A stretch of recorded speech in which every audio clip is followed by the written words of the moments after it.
Well, thank you all for being here. Welcome to today's panel, and the panel is titled Creating Comic Covers, but I have a feeling that we can extend beyond the cover making process if you have any questions related to anything having to do with the comic industry, not necessarily food or confections, but inside joke. My name is David Holden, and I am a fan of these three creators that are up here today, so I'm very thankful to be here. And I am joined by these three of the comic industry's most well-known and sought-after artists, and they are from my left to my right, Tyler Kirkham, David Finch, and E.M. Gist. So let's give them a round of applause, please. All right. What I gave you earlier when you walked in was a index card, and on the index card it has a URL where if you were to go there, you would have bios of the three creators that are up here, as well as links to their social media sites. And I'd like to encourage you all to follow. The content that they have is amazing. So I learned a lot just over the past day, just kind of clicking and watching them. So I'm an even bigger fan. So I encourage you all to sign up. The other thing too is that every now and then you might want to write down some notes, maybe for a question that you have or something you want to think about later. So just give you a place to write some things down if you choose to, okay? I'd like to just give a brief introduction to the three creators and then ask a couple of questions and open it up to you all. We want to hear your voice. So starting off with Tyler to my left, Tyler Kirkham is a Utah native, began his professional career in 2002 and with titles such as Superman, Green Lantern, Deathstroke, and for Marvel, Amazing Spider-Man, Fantastic Four. More recently, Tyler has co-created a new publishing house called Artist Elite, and it is a creator-owned, his first creator-owned series is called Final Boss. So if you haven't seen his table out there yet, there's several copies out there. It's amazing stuff. Next, we've got David Finch, who began his career at Top Cow in 1995, began assisting Mark Silvestri on Cyberforce before becoming the full-time penciler in 1996. David co-created the title Ascension, and then later on moved to Marvel Comics and had acclaimed runs on multiple titles, including Moon Knight. In 2010, David moved to DC Comics, where he has also had amazing runs on books like Batman and Wonder Woman. And then finally, E.M. Gist began his pro artist career in 1998 and then created his first comic cover in 2007. And E.M. has done work for a variety of publishers, including Marvel, DC, Boom Studios, Disney, as well as Tor Publishing, and Upper Deck and Wizards of the Coast. He's won numerous awards and has also been a finalist in many categories. And in 2012, won the award from the Horror Comics Award for Best Cover. So everyone, these are three awesome creators, and I know that you've gotten a chance to see them out there. The title of this panel is called Creating Comic Covers. So let's start off with that topic. And then if you all have some questions, we want to hear your voice. So just feel free to raise your hand, draw our attention, and we'll call it out to you. But let's start off with Tyler. So Tyler, when it comes to creating a cover, what kind of goes through your mind when you first get? Tell us briefly, like what's the process about that? How does it get to you, and then what thoughts go through your mind when you think about creating that cover? Yeah. So most of the time, you'll get a concept from an editor, typically if it's something from Marvel or DC or another publisher. But on occasion, they'll just say, hey, we just want a shot of Hal Jordan, Green Lantern. Doesn't matter what it is, iconic shot. Mm-hmm. And that's always the best when they say that, because that means you have free reign to do whatever you want as long as you're showcasing the character. I always love when that happens, because then it's up to me to come up with the concept and the composition and framing and, layout and everything. And that's where you get to kind of use your imagination and have fun with it. And then you present a few different layouts. And then you show that to your editor, and then they give you approval. And then from there you can go. And for me, I pencil and ink my stuff now. sometimes color, and then they'll typically say, we need this tomorrow. And that always sucks, but it does happen. But sometimes you'll get a few weeks or a couple weeks lead time. But that's the basic process. That's but obviously if you're creating covers for your own story, or just, let's say a retailer exclusive, which I do a lot. I do a lot of covers. That's what I've been doing the last few years, mainly focusing on cover work. And I do a lot of retailer exclusive variant covers. And with that, it's interesting because then you have the retailer who has a concept that they want you to do, whether it's, Spider-Man in this pose, or they want to homage, a McFarlane cover or something like that. So you get a lot of requests like that, but I always try to have fun with it, even if I'm homaging something else. I always try to have fun with it and put my spin on it. Or you might do a different character that hasn't been done in that pose. And but yeah, it's typically normally someone requesting you to do something, but then you will on occasion have free reign to do something. It's like, we just want this character in your style. Okay. That's fun. Right on. David, would you say that your process is similar to Tyler's, or does it differ a little bit, or what? No, it's definitely that process. I would say it's about the exact same. I would say definitely the covers where they just say they want an iconic shot they're great for a couple of reasons. They're great because they're fun to draw. They're generally a little quicker than having to draw a more complex scene, and they also sell for more money. So, and because we work on paper, we actually have original art, so those are nice. The tougher covers are the concept heavy ones. They tend to be a little harder for me to draw, and they tend to not be. You know what? You can't make every single cover a big shot of Superman. It can't be that way. You need to have the other stuff too. And I do actually enjoy trying to get some of the story across. And hopefully, I think the idea of a cover is those sorts of covers where it's more of a story concept is not necessarily just to draw a scene in the book, but to draw something that really evokes what the book is about. And sometimes I feel like I get that. Usually, that's not my strong suit. Right now, I'm doing Walking Dead covers. And I don't get any concepts at all for those, but they are story driven. So I read the book. I have the advantage of having the books completely finished because these are Walking Dead Deluxe. So they're all in color, and the book came out, quite a while ago. And so I just go through and I try and find, I think, the scene that most gets the story across and is like the most exciting, thing in the book. And sometimes it's pretty easy and it just seems obvious. And sometimes it can be a little tougher. And I end up just flipping through reference. Like for Walking Dead, it's a lot of reference at times. Not even reference that I use to draw directly from, but just to give me some ideas. It's not really my strong suit drawing more real world scenes. I'm much more comfortable just drawing Batman on a gargoyle.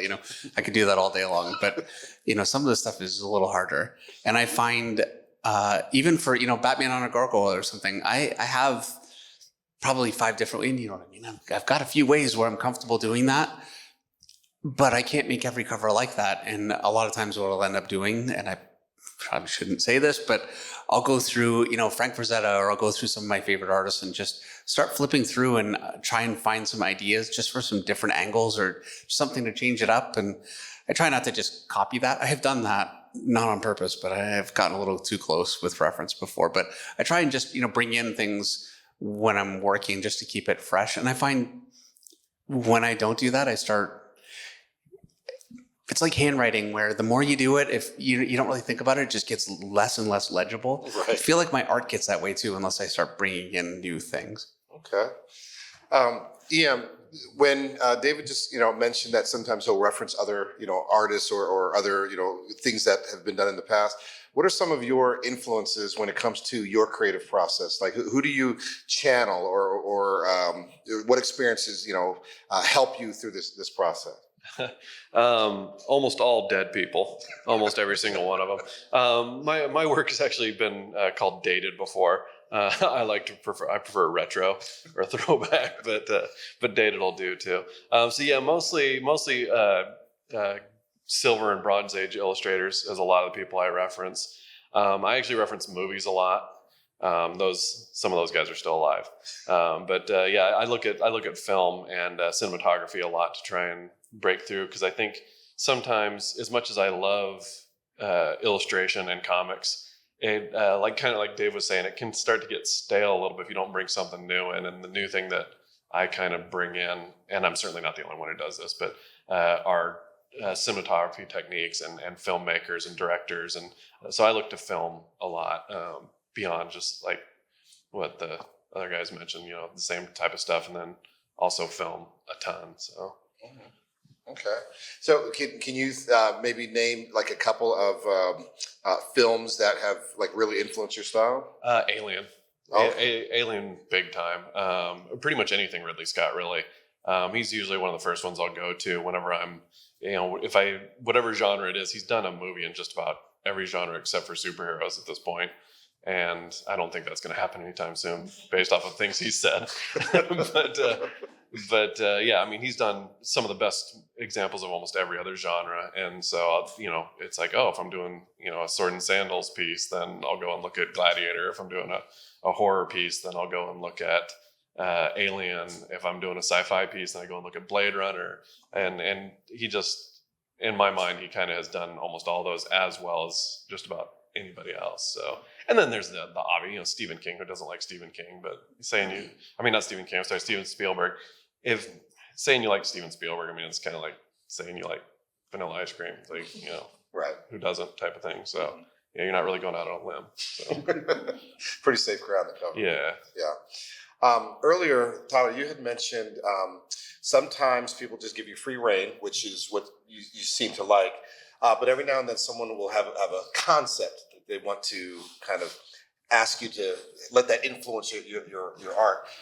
What are some examples of some concepts that people will ask you, your editor might ask you to incorporate into the art? Well, normally it'll be something from the story, like Dave was saying, whether there's a new character that's being revealed or introduced, they might want to hint at that, or you might be able to show the whole character. That honestly, like a lot of covers are,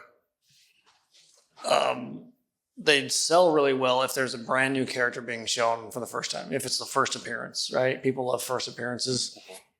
So you'll get that a lot. Like, I feel like retailers, they keep it, they really look for that. Like they look for new first appearances of characters. And then if there is something like the next Goblin character or whatever, right?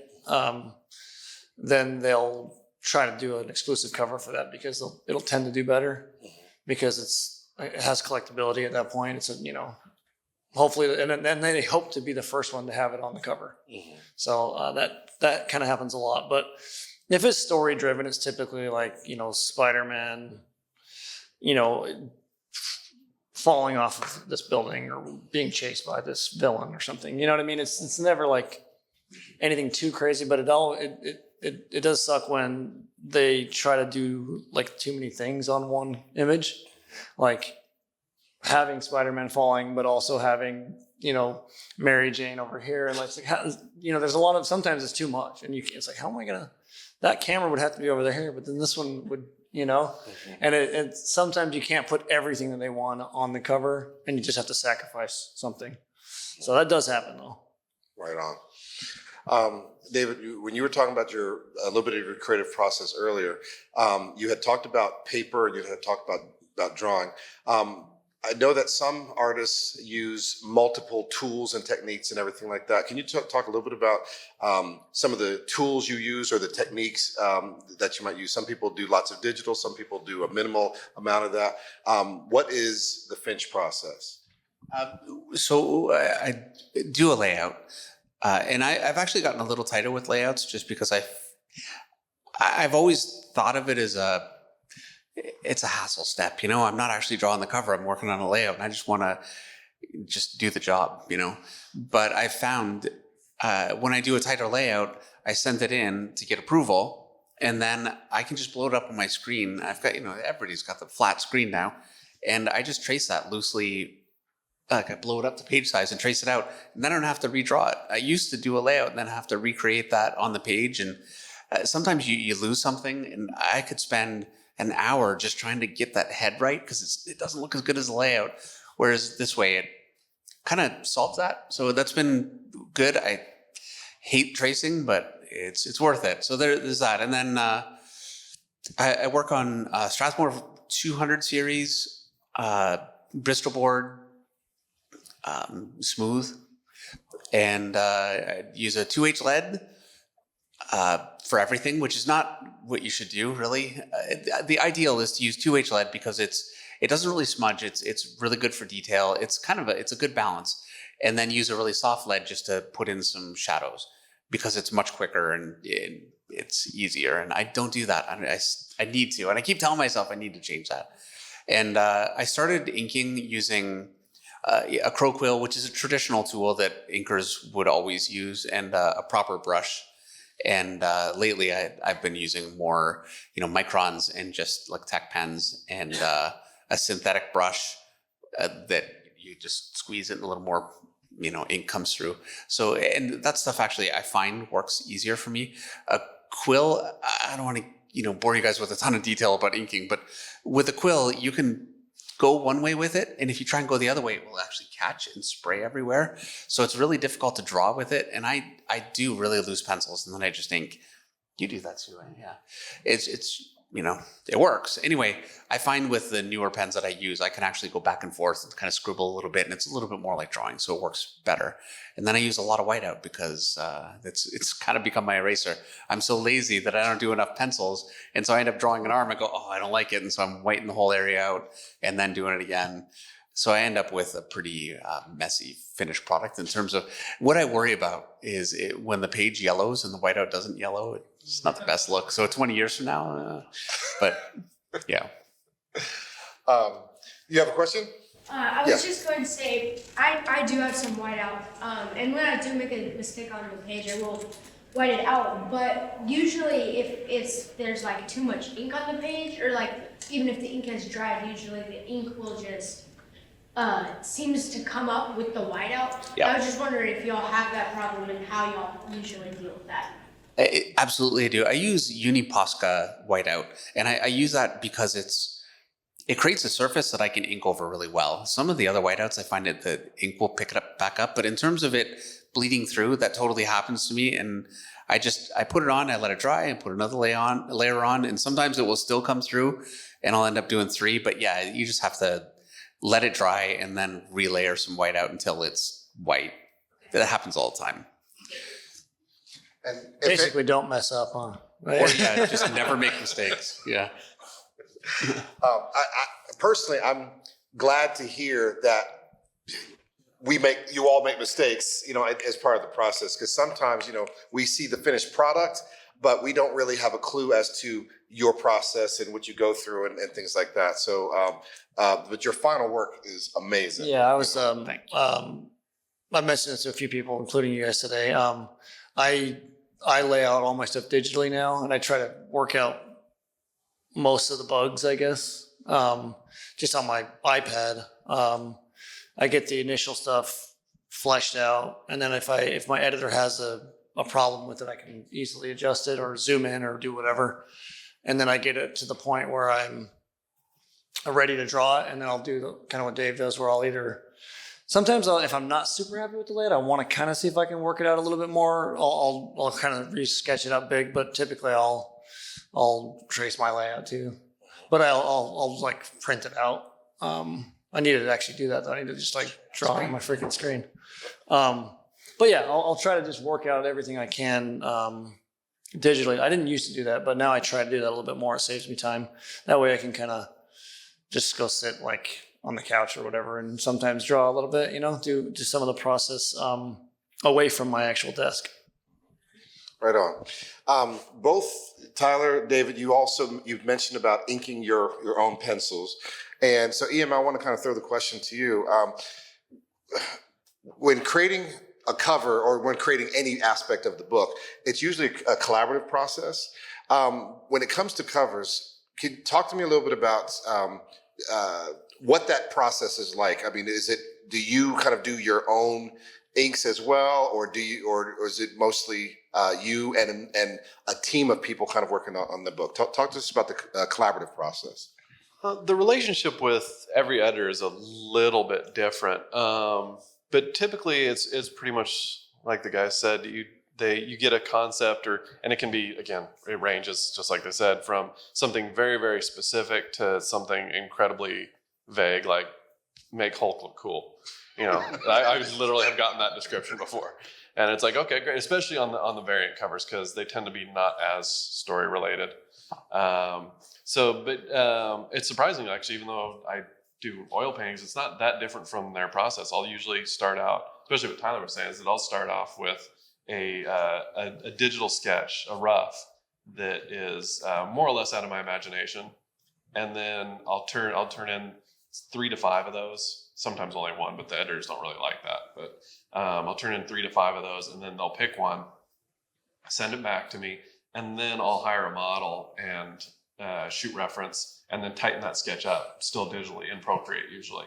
My sketch, actually, by the time I'm done, looks a lot like a black and white version of what I hope the finished painting is going to look like. So I solve a lot of, pretty much any question I have, I answer in that sketch phase. And then similar to what they do, but a little bit different, is I will then print that out on several pieces of 8.5 by 11 paper and tape it together to get to the size that I want, which 16 by 24 is usually the size that I work at. And then I use carbon paper, like checkbooks used to have. Old.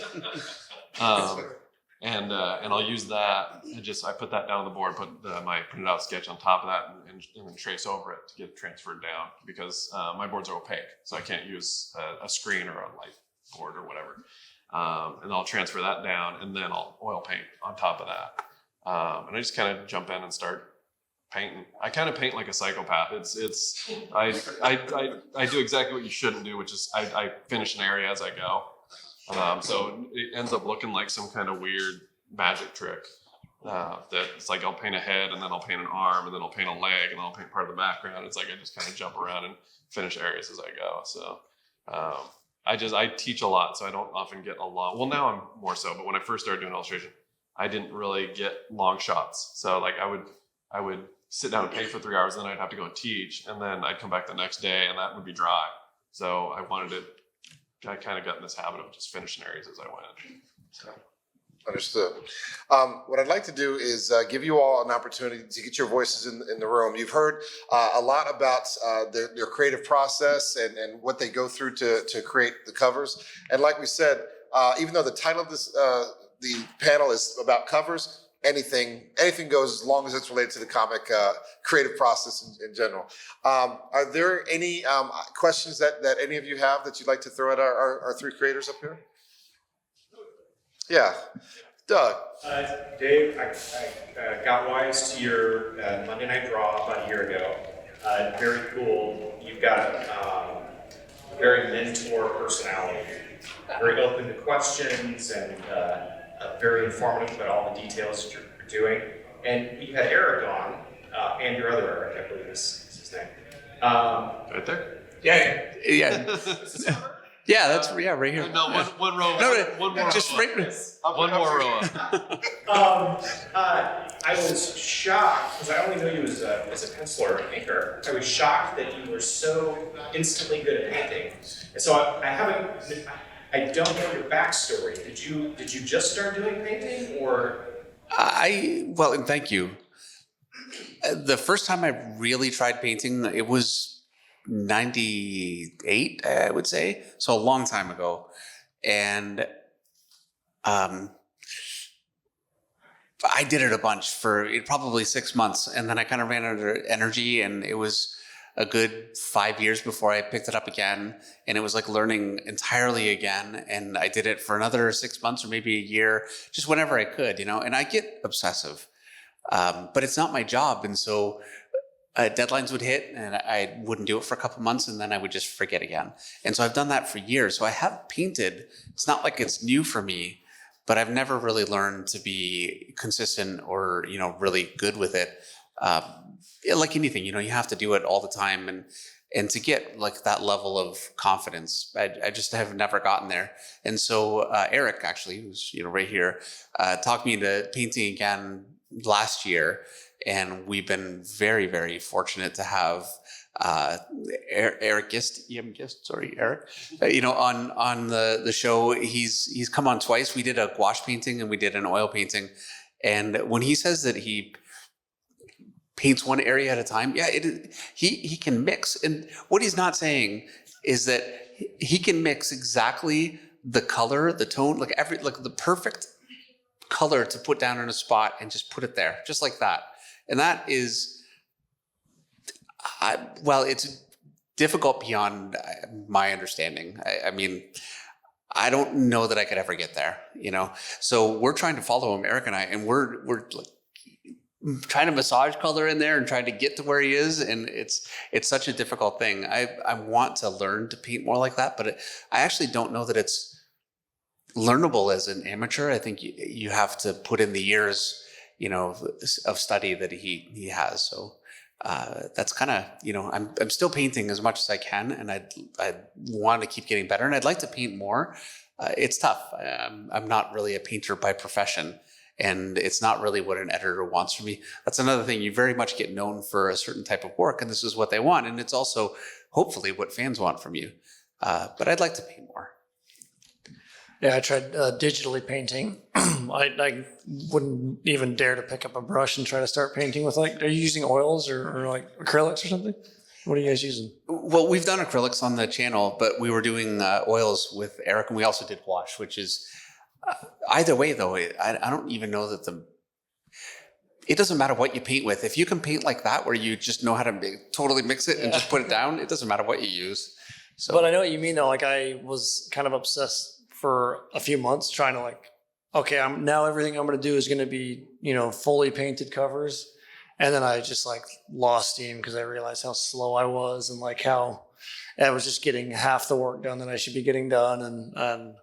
But it's fun to kind of occasionally do it. But I just, like you said, people, they want something from you, and it's sometimes it's fun to try stuff. But if you're not getting asked to do these paintings that take you way longer to do and getting at any more of a higher rate, then it's just it's kind of hard to justify it, I guess. Yeah, I think it's worth doing, but it's years it took us years to learn what we do, so it's tough, and we're not getting any younger. Question. One question that's just where would you start learning painting? And does it matter which type of painting you do, whether it's gouache or oils or watercolor? Where would you start learning for watercolor first? I can really only speak from my personal experience, and I probably would not start with watercolor, which is odd because that's where most people want to start. It's very much sort of advertised as a hobbyist medium, and I think it's one of the hardest mediums to work in. It's incredibly direct and precise, and if your drawing skills aren't really on point, or you're doing something very, very formulaic, kind of one or the other, that's not where I start. I started with gouache, so I don't know if I'd say that's where you should, but that's where I started, and it worked very well for me because it's very forgiving, and that you can reactivate it, you can scrub it away, you can rework it, you can even glaze with it to a certain degree. So I think it's great because it's very, very forgiving. And it also shares some characteristics in common with oil. So since I eventually wanted to be an oil painter, it worked very well for me. And I learned to create specific shapes, whereas the tendency sometimes when people start to learn to oil paint is they just want to mush the paint around. And it's also probably somewhat how I learned the party trick that Dave was talking about, where you appear to match, mix exactly what you want and put it down exactly what you want. And the truth is that it's just constant improvisation and adaptation. I'm not mixing exactly what I want and putting down exactly how I want to put it down. It's just that each time you do, it then changes the game board, basically, like chess. It's you can kind of, it's okay, when I do this, I suspect my opponent is now going to counter by doing this. And then they don't do that. Well, if you're a good enough chess player, then you adapt to that situation, or you kind of thought that it was a possibility that might happen. And so then you adapt to that, and then you make a new move and you make a new plan going forward. And it makes it appear as if you're in complete control and you know what you're doing all along. But in reality, it's just constantly trying to keep your butt from catching on fire. And you're just like, oh, I got to do this. Now I got to move here. Now I got to do this. Now I got to do this. Now I got to do this. But gouache is a great way to do that. It's kind of like training wheels. It's much less toxic, which is great. And it's very, very forgiving, which is also good. And it can seem to be expensive, but a little bit of gouache goes a long way. So once you've kind of used it a couple times, you start realizing, oh, I only need to put out a little tiny bit of gouache, and a tube will last you, a year. So it's actually good in that way as well, is that it's fairly affordable, and it's not, oils, a tube of oils you'll go through pretty quickly, and it costs even more, and the surface costs more, and everything just costs more. Oils are very expensive. How many colors do you have just sitting ready to go? On an average palette, I probably have, let's just say 12. But how many colors do you have to choose from, though? I mean, I'm just curious, like an experienced painter, how many tubes of color? Oh, you're saying like how many are out there that you can have? select? Oh, that I have. And not that many. Probably not many more than 12. But my wife, who's a painter, okay, so then you why I just don't mix need a all lot, the 'cause colors. she has them. Okay. So yeah. Nice. So if I end up running into a problem where I need a specific color that I don't normally use, Okay. she's probably got it, Okay. because she's the hoarder. So but yeah, I probably would be more so if it wasn't for her. But I'm also very I don't like surprises, and so I tend to use a lot of the same stuff over and over again. My mentor, boss / best friend, Jeff Watts, he's much more like my wife, where they're painters. I draw and paint; they paint. They'll change up their palette all the time and change their surface and sling paint around like cowboys. And not me, man. I'm in there, very carefully. I turn it into paint by numbers as much as I possibly can. So. Do we have any other questions from the audience? Yes. What do you guys, when you're not drawing, what do you do that's just fun in the realm of either superheroes or sci-fi, or, just kind of what's like feeding you back, since you're giving us so much stuff that we love all the time? Do you guys not draw? Like, ever? Oh man, I wish there was more time to do that stuff, honestly. I would love to play more video games, honestly, but I feel I have a couple younger kids, and they occupy most of my free time while I'm not working. But occasionally I'll get obsessed with a certain video game, and it's like influences me. I would say that probably for me is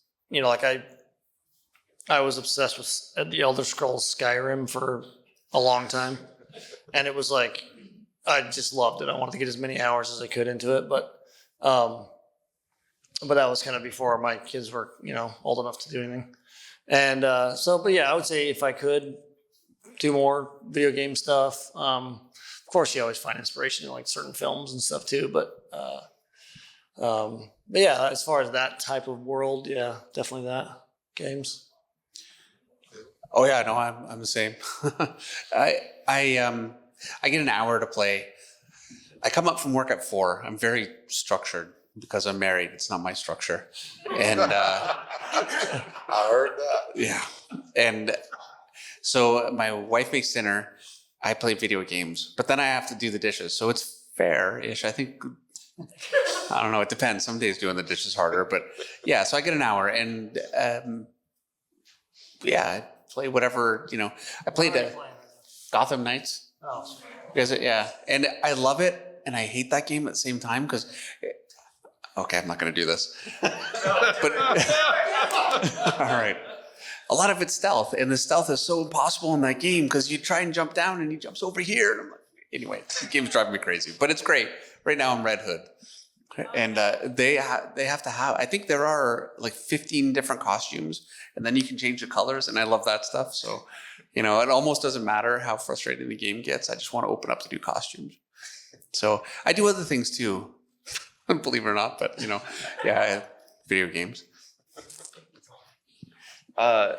Movies mostly for me, movies and reading. I used to do like amateur competitive sports, but at a certain point I just got too old for that. So I still try to exercise, and I like exercise. I wish I had more time to exercise, but I used to do somewhat semi-competitive sports, which was it was a lot of fun. But yeah, at a certain point, I was spending more time keeping myself from being injured than I was actually working out. So yeah.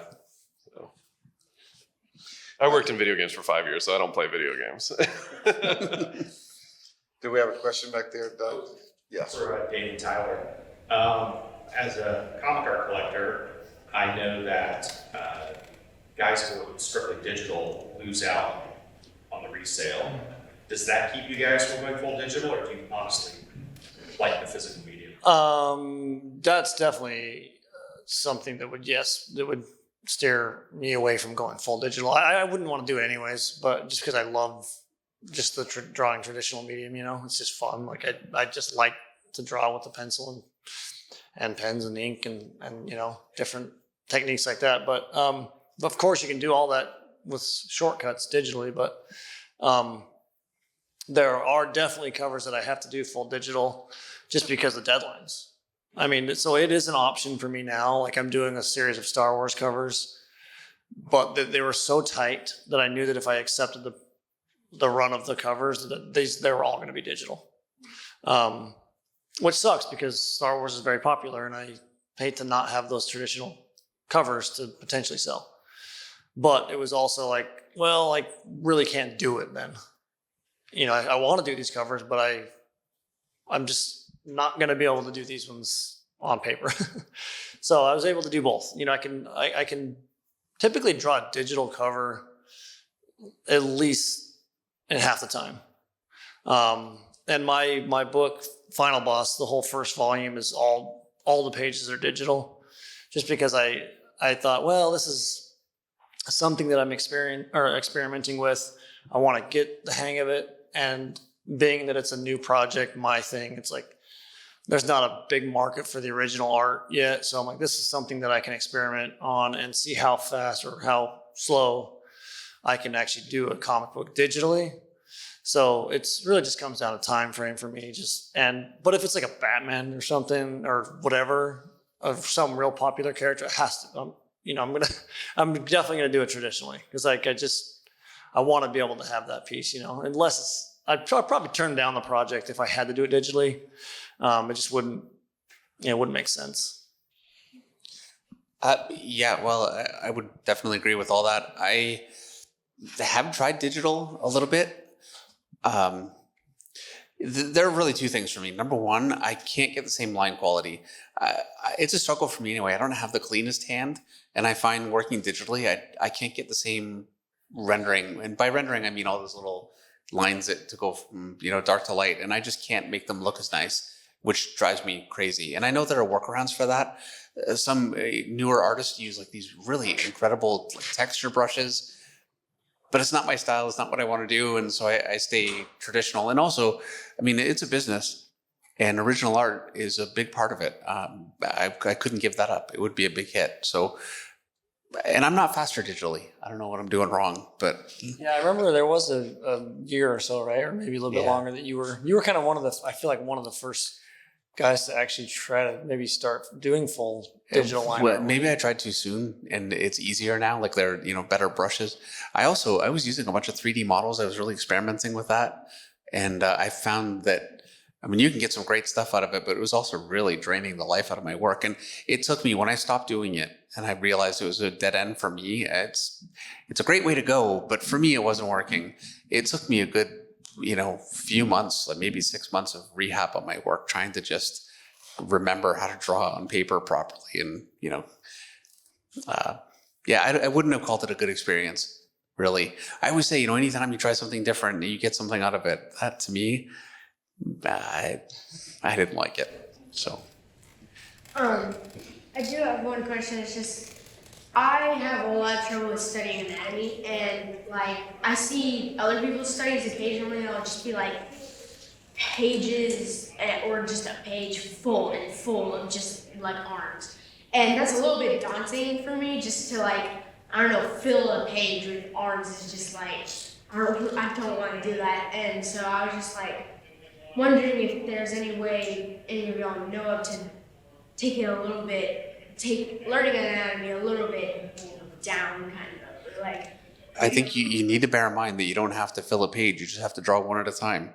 Eventually, you will fill a page, and you do need to do that. Look, there might be a better way that I'm not aware of, but the only way I know really is you have to do the repetition because look for me, if I really like an artist, I'll sit down and actually draw some of their work, and I'll try it because I see it totally differently than if I'm just looking at it.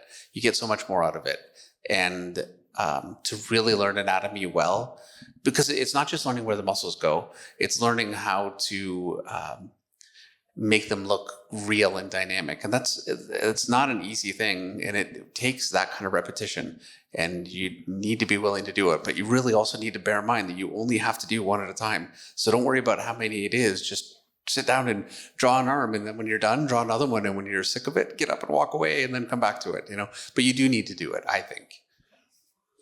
I would also say, don't fixate too much on studying anatomy. It is important. It's very important. Focus on drawing the figure. And otherwise what you're doing is if you're not proficient at drawing the human figure yet and you're trying to learn anatomy, you're getting answers to questions that you don't even know yet. And so as you're doing more figure drawing, you're eventually going to hit a wall and get frustrated and realize the only way to overcome this frustration, the only way to improve is to gain a more in-depth understanding of the human figure. And that will motivate you to do those anatomical studies. Otherwise you'll just go, I'm drawing something I don't understand. And that motivation will carry you through that frustration. I think where a lot of people get frustrated studying anatomy in the beginning is that they can't draw the figure yet.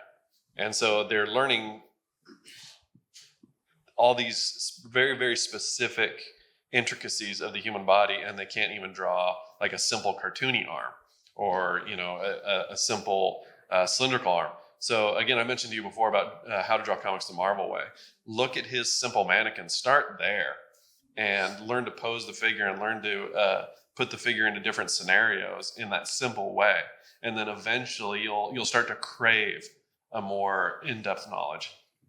And that's when that motivation to study the anatomy will come in.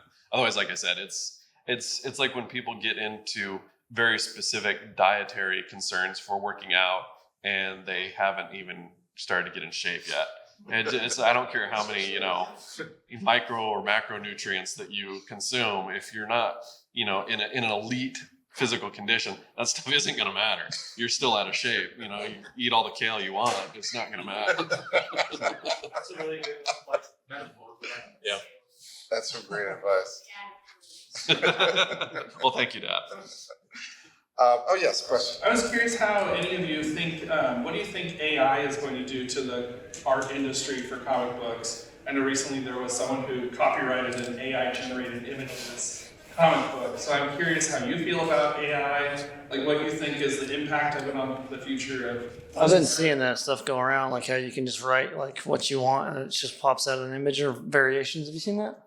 Yeah. Like this, I kind of want to try it. I would love to see like what it does. I don't know the best programs or whatever to use, but I saw like Jim Lee even messed around with it with a recent Batman cover, I think. But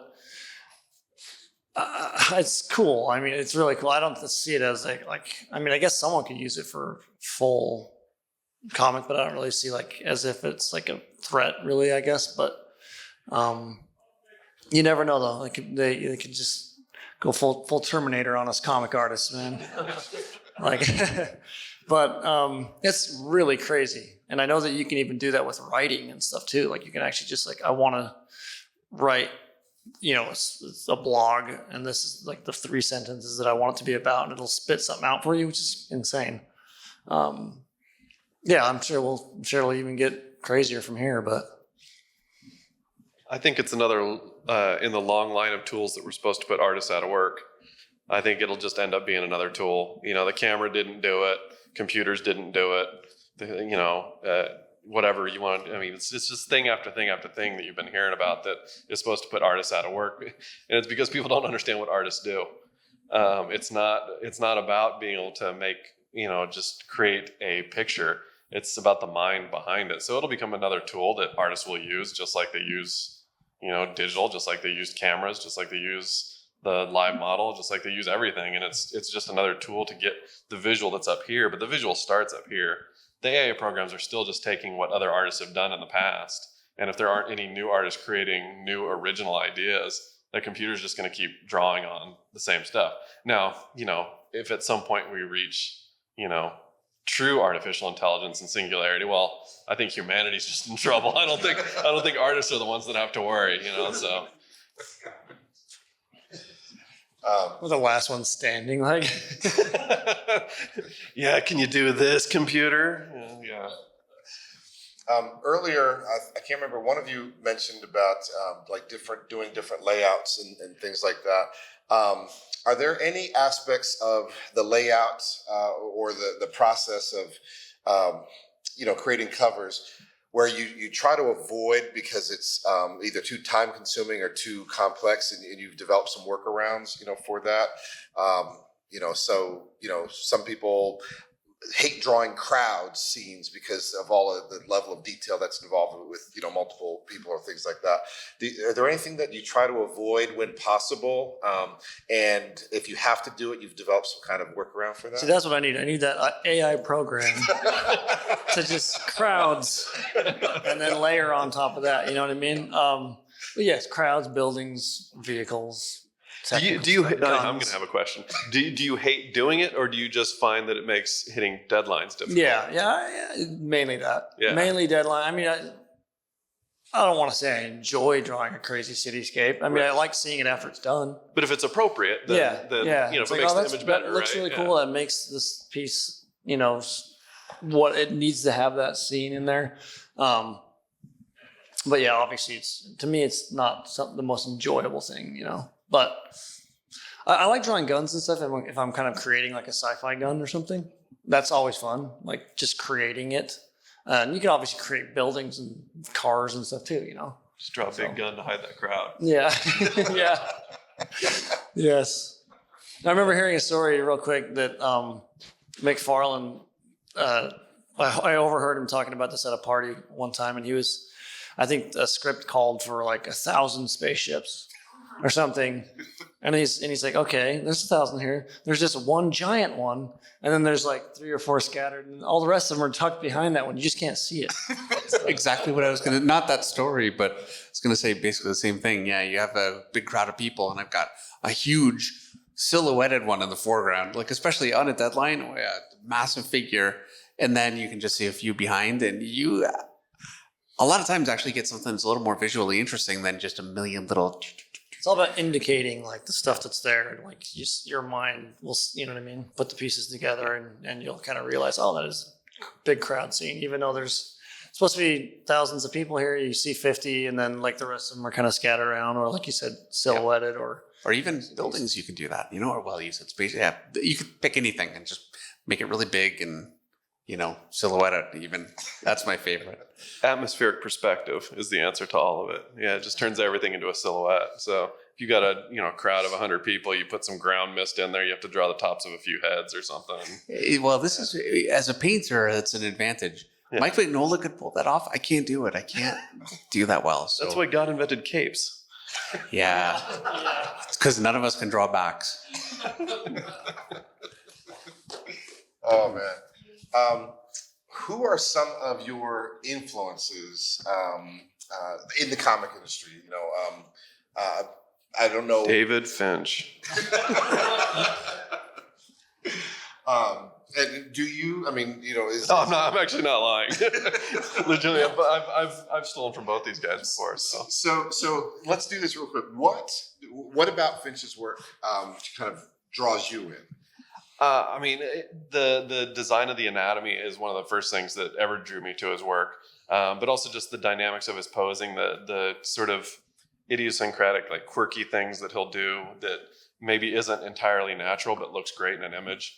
I really enjoy the way that he does that. But even though I don't do it professionally, I sort of fiddle with doing sequential stuff, and I look at a lot of his camera angles and how he moves a camera through a story, and it all makes sense. It's not disconnected. Again, I like movies, and we've talked about this before, and I'm going to probably embarrass him, but it feels like a movie. Like you could easily take his pages and use them as storyboards for a film. You'd have to change the aspect ratio, and that's about it. So. Wow. I definitely think Dave's style is probably the most influential style for like up and coming artists. Like I just think at least half the portfolios I see are like people trying to draw like Dave. And it's just, yeah, there's something about the style, you know, it catches people's eyes. I think that they want to draw. They just want to draw. It just looks dynamic. It just looks awesome. So It's nice because I paint, so it's not as immediately evident when I bite off of someone like Dave. So it's, yeah. What about, well, let's go to Mr. Finch. What about you? What are some of your influences or just, you know, artists you were kind of attracted to as you were developing? Mark Silvestri is a big one for me, the biggest. And he was my first boss too. So I studied his work for about 2 years. It took me I was 20. I got into it late. I drew a little bit. Anyway, when I started taking it seriously, I was looking at almost nothing but Mark Silvestri and Alan Davis. That was the other big one for me. And then I started working for Mark and I learned from him. So the influence got even stronger. At which point I thought, okay, I need to stop looking at his work. Otherwise, you know, I wanted to start trying to develop myself. And also I found there are things that he could do that I just couldn't pull off. And I was hitting a bit of a wall. So I really got into Simon Bisley a lot of his early work. I'm still a huge fan. And Travis Trest, who is, I think, in a lot of ways, maybe not the most influential, but certainly one of the most influential artists of the late 90s, 2000s. So, you know, the way he does hair and the way he does a lot of his textures on buildings. Anyway, he's a big one for me. So, and then over the years, it's changed. I've really went through a Mike Mignola phase for a long time. And I never let the stuff go, but, you know, I move on to different things. I really like Masamune Shiro or Shiro Masamune, I don't know. Anyway, he did Ghost in the Shell, and I'm a huge fan of that stuff. So, yeah, it's a wide range of things. And I try to ideally draw exactly like them because I can't. And so then it just kind of adds to what I already have. If I try and just pick little things out here and there, it's tougher. So I just try and be that artist as much as I can. Wow. Tyler, what about you? yeah, well, with me, my first like exposure to comics was like the Mark Bagley stuff, Spider-Man, you know, that kind of era. And then I started to get it into more of the X-Men characters and Silvestri's for sure. And Mark Texeira is one of my original main inspirations. I wanted to draw that style. It was like just the way that I love all of his shadow work. He was also a painter as well. And he just had like a kind of a natural like shadow rendering style that I thought was really cool. And I just wanted to try to mimic that. And then of course I continued to get into, you know, artists like McFarlane and Jim Lee for sure. So those are probably like my biggest ones right there. And Joe Madureira was a huge influence for me too. For a while I completely tried to switch gears and go like that manga influence style, and it just didn't really work for me. I tried, but I couldn't do it. Couldn't achieve it. We're getting close to the end of our time. Is there anyone that has a question that they haven't? Yes. You've mentioned a couple of outside sources that have inspired you. This might be a weird question, but is there anything that you've done in your career, it's like your favorite, or the work that you're most proud of that has come back and even inspired you in moments that you feel like work is getting tough? Well, okay, I would say sometimes that can be a bad thing because I'll look at something that I did 10 or 15 years ago and it looks really good and I know I don't know how to do that right now. Like I've forgotten, and you know, it's easy to forget things. And if you're not careful, you can reach a point and then just slowly devolve. And so when I see that there are things like that I can't do as well, that always kind of concerns me. And I went through a period where I was looking at some of the adventure stuff that I did, and there were things I couldn't do anymore. And so I started trying to, you know, relearn some of that stuff. I'm making this negative. I'm sorry. Yeah.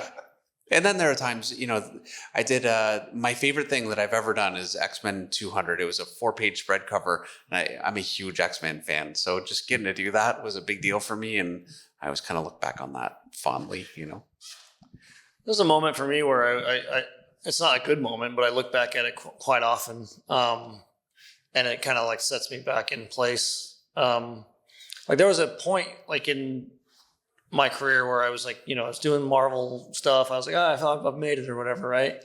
And I wasn't loving it. I was like pursuing like other kind of art things on the side. And, like I was kind of just like getting through the work like as fast as I could or something. I was just like, let's see how fast I can do this page or whatever. And it's like I just wasn't into it. And then I started realizing it. And I was like, man, what am I doing? And a friend was like, why? I'm surprised you're not like taking more time on this. Like it's these characters. I'm like, yeah, you're right. Like, and I kind of just had to like rethink my whole thing and just kind of get passionate about it again. And then when I started doing stuff for DC, I kind of like reset myself and said, okay, I'm going to go into this. I've never done anything for DC, and I'm going to go into this like with the best I can possibly, my best foot forward. I'm going to really, really try. Like I'm going to continue to pursue this. Like I'm going to forget all this other stuff that I'm trying to do and just really like push forward with just, comics. That was actually really cool because I got to start working with Matt Banning again, the inker. He's here.